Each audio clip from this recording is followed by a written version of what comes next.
The movie begins through a narration of a tale about a troll called Mountain King. It's believed that the Mountain King is hiding its mountainous hormones in a faraway mountain, waiting for a princess to turn 18 without getting married. According to the story, the mountain troll will wake up from deep sleep to abduct the princess, and it will marry her and turn her into its hormones.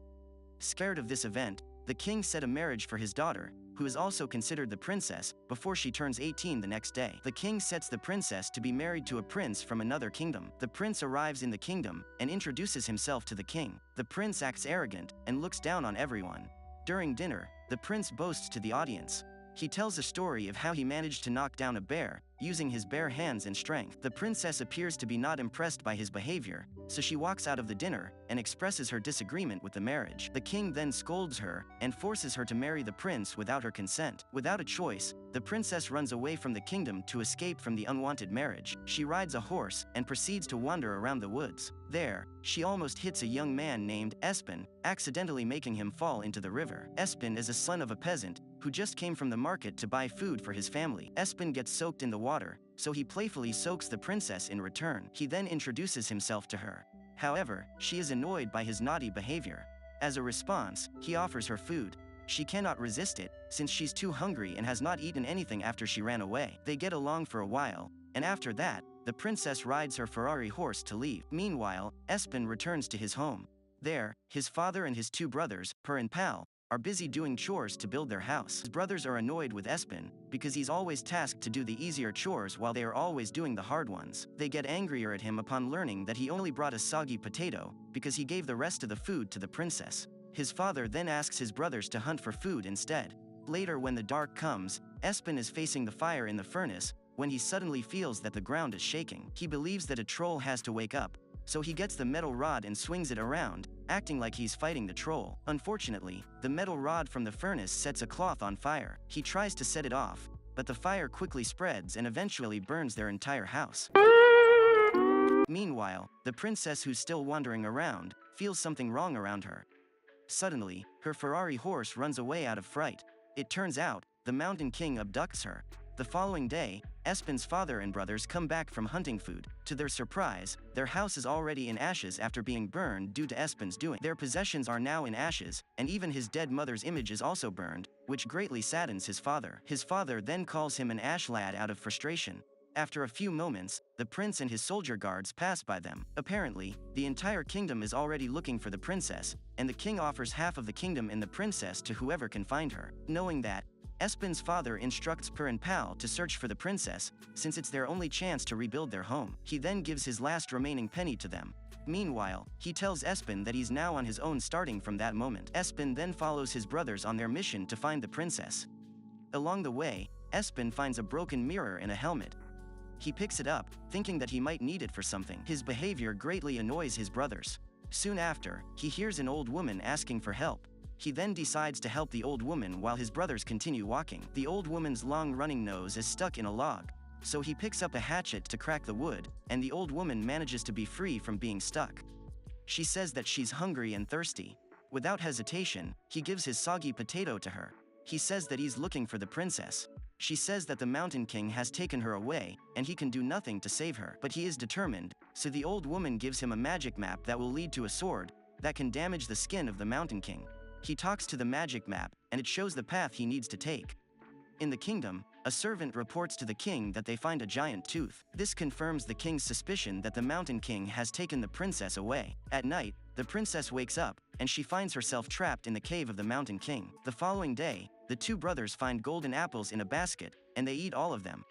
In a few moments, they begin laughing like crazy, and beautiful young women come to invite them to their homes to eat more. Espen also finds a golden apple, and he begins hearing birds chirping. He follows the sound, and he soon finds his two brothers eating along with the beautiful women. He then joins them in the feast, but soon enough, he realizes that they are hallucinating from eating the golden apples.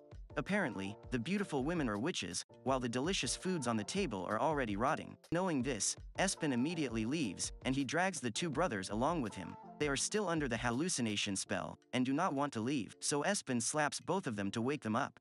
They wake up from the illusion, prompting them to run their hungry stomach away with Espen. The witches chase them, but they manage to escape just in time before the passage closes. The two brothers then become thankful to Espen, and they now believe him. Espen informs them about the mountain troll. He says that people cannot see the mountain troll because it can only go out at night. Apparently, the sunlight turns the mountain troll into a stone. They continue their journey to search for the magic sword in order to save the princess. Soon after, Pal feels tired and hungry.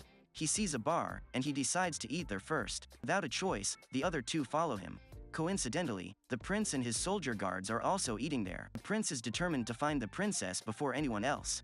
One guard sees Espen and his brothers, so he immediately reports it to the prince. As Espen talks about the magic map, the prince overhears their conversation. Knowing that the map will lead to the princess, the prince immediately talks to them. He asks Espen about the map, and offers Espen and his brothers a huge amount of money that can help them rebuild their house. But Espen does not want to surrender the princess to the prince, knowing that the prince does not have good intentions for her. Out of anger, the prince then forces Espen to give the map. Espen throws a hot soup at the face of the prince. This prompts the soldier guards to attack Espen and his brothers. Per then immediately attacks back on the soldier guards, and the fight between them erupts right in the bar. In the midst of the chaos, the prince hunts Espen with his swords. The servant throws wood at Espen in order to protect himself against the prince. After a few moments, the prince pins Espen down, but he pisses off a big man who's eating at the table. The big man then throws the skinny prince away. This allows Espen and his brothers to escape. But as they run in the woods, the prince and his doggy soldiers trace their smell like dogs and continue to chase them down. Soon after, Espen and his brothers reach a cliff without any path to run further. The prince and his soldiers catch up. But instead of giving up, Espen and his brothers jump out of the cliff and fall to the waters, allowing them to escape again. There, Per expresses his frustration to Espen for his refusal to take the money from the prince. He then asks for the map, and they continue their journey again. Along the way, Espen finds a bearskin and he picks it up. Meanwhile, the Mountain King picks up the princess.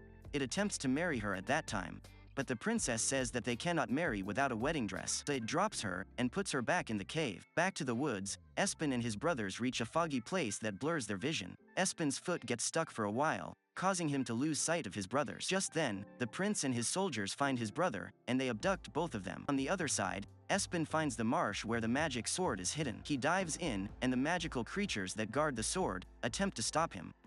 But in the end, he manages to get the sword and escape from them.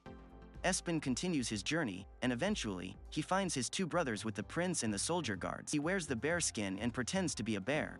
He charges at the prince and his men, which scares the shit out of them, thinking that he's really a bear. The prince, who claims to defeat a bear, also runs his panic way out of fear. The big soldier bumps him out, which removes the bear's skin, revealing his true self. They then hold him captive together with his brothers, while the prince gets the magic sword. The prince decides to bring them to the cave of the Mountain King, using them as bait. At night, the prince and his soldiers camp in the woods, while Espen and his brothers are tied in the tree.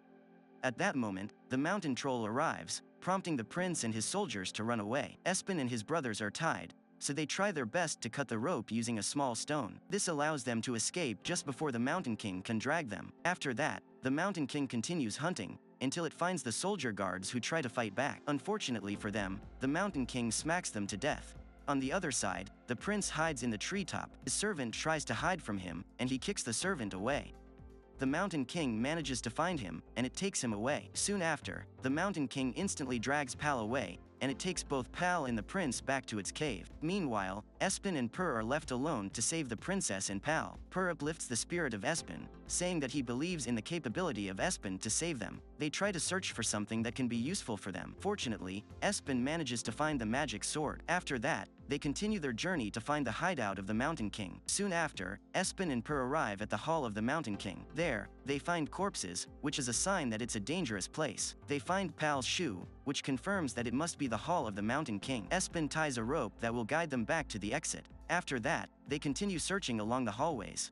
Just then, Espen almost falls into a hole that leads to the cave where the Mountain King kept the princess, the prince, and Pal. They throw a rope in order to drag them out of the cave one by one. During the process, they suddenly hear the Mountain King arrive.